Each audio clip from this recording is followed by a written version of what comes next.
صبر اور بے بسی میں کیا فرق ہے؟ ایک شخص ہے وہ بے بس ہے، اس نے صبر ہی کرنا ہے، اگر وہ ویلا کرے گا تو کیا کرے گا؟ صبر کی جو اعلیٰ ترین مثال ہے، ایک سفر طائف ہے میرے آقا کا، کہ فرشتے آتے ہیں اور کہتے ہیں یا رسول اللہ صلی اللہ علیہ وسلم آپ حکم کریں، ہم ان پہاڑوں میں ان کو پیس دیتے ہیں، اس قوم کو جو آپ کی توہین کر رہے ہیں، آپ کو تکلیف پہنچا رہے ہیں۔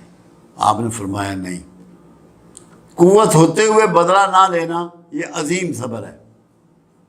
قوت ہوتے ہوئے بدلہ نہ لینا عظیم صبر ہے۔ بے بسی کا صبر جو ہے وہ تھوڑا مطلب کمزور صبر ہے۔ صبر کی اصل چیز یہ ہے، اب جیسے فقیر یہ جو ہوتے ہیں، جو ولی ہوتے ہیں، جیسے بابا فرید گنج شکر رحمۃ اللہ علیہ تھے، انہوں نے کہا سکھایا نظام الدین اولیاء محبوب الہی کو کہ بے صبرہ نہیں ہونا۔ بے صبرہ یہ ہوتا ہے کہ ذرا سی بات کو سن لی، کوئی سوال آ گیا اور جواب آتا ہے تو فوراً بول پڑنا، یہ بھی بے صبرہ ہوتا ہے۔ روکا، جواب آتا ہو تب بھی خاموش رہو، یہ ٹریننگ دی۔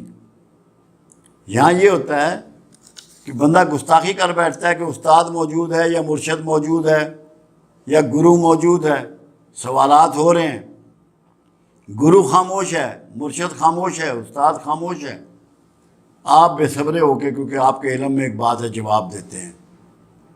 اس کو ناپسند کیا گیا کہ جب تک بڑے موجود ہیں صبر کا مظاہرہ کرو، وہ بہتر سمجھتے ہیں تم سے۔ اور صبر کا لفظ استعمال ہوا سورہ کاف میں 3 جگہ۔ خضر علیہ السلام نے موسیٰ علیہ السلام سے کہا تینوں جگہ کہ تم صبر نہ کر سکو گے۔ جو چیز آدمی نہیں جانتا، اس کو جلد جاننے کی جو خواہش رکھتا ہے، وہ بھی بے صبرہ پن ہوتا ہے۔ قرآن یہی بتا رہا ہے۔ تو صبر صرف بے بسی پہ نہیں ہے، نہ جاننے پر بھی صبر ہے۔ خاموش رہو، دیکھو پروردگار کے عالم کی طرف سے کیا چیز ظاہر ہوتی ہے، کیا تمہیں نصیب ہوتا ہے، کیا تمہیں نظر آتا ہے۔ تو صبر بڑے وسیع معنوں میں ہے۔